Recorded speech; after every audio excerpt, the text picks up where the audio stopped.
ಗೀತಾ ಮಹಾತ್ಮೆ. ಮಯಿ ಸರ್ವಾಣಿ ಕರ್ಮಾಣಿ ಸನ್ಯಸ್ಯಾಧ್ಯಾತ್ಮಚೇತಸಾ ನಿರಾಶಿರ್ನಿರ್ಮಮೋ ಭೂತ್ವಾ ಯುದ್ಧಸ್ವ ವಿಗತಜ್ವರಃ.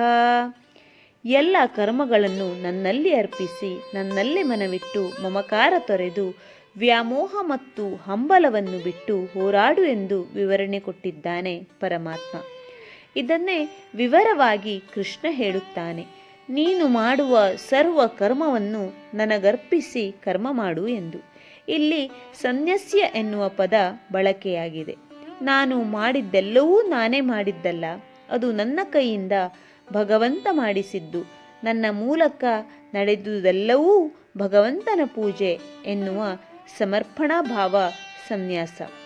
ನಾಹಂ ಕರ್ತ ಹರಿಕರ್ತ ಹರಿಕರ್ತಾ ಹಿ ಕೇವಲಂ ಎಂದು ಭಾವಿಸಿಕೊಂಡು ನನ್ನ ಬಾಯಿಯಿಂದ ಏನು ಬಂತೋ ಅದು ನಿನ್ನ ಸ್ತೋತ್ರವಾಗಲಿ, ನನ್ನ ಮನಸ್ಸಿನ ಮೂಲಕ ನಡೆಯುವುದೆಲ್ಲವೂ ನಿನ್ನ ಸ್ಮರಣೆಯಾಗಲಿ, ಮಾಡುವ ಯುದ್ಧವಾಗಲಿ ಎಲ್ಲವೂ ನಿನ್ನ ಪೂಜೆಯಾಗಲಿ ಅನ್ನುವ ಚಿಂತನೆ ಬೆಳೆಸಿಕೊ ಎನ್ನುತ್ತಾನೆ ಭಗವಂತ.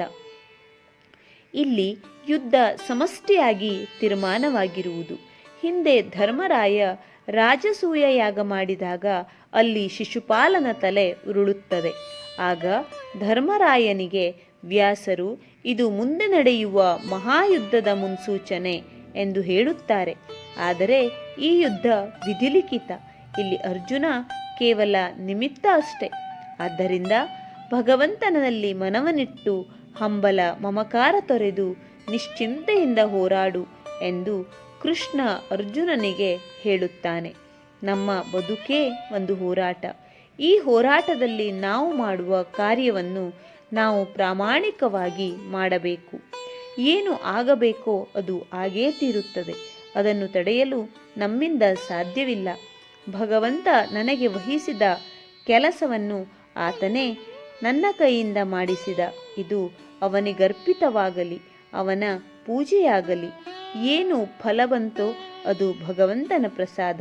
ಈ ಸಂಕಲ್ಪವನ್ನಿಟ್ಟು ಕಾರ್ಯನಿರ್ವಹಿಸಿದಾಗ ಏನೇ ಆದರೂ ಅದರ ಹೊಣೆಯನ್ನು ಭಗವಂತ ಹೊರುತ್ತಾನೆ.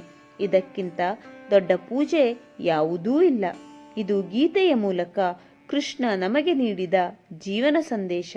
ಈ ಸಂದೇಶವನ್ನು ನಮ್ಮ ಬದುಕಿನಲ್ಲಿ ಅನುಕರಣೆ ಮಾಡಿಕೊಂಡು ಜೀವನ ಸಾರ್ಥಕತೆ ಪಡೆಯೋಣ. ಹರಿ ಓಂ.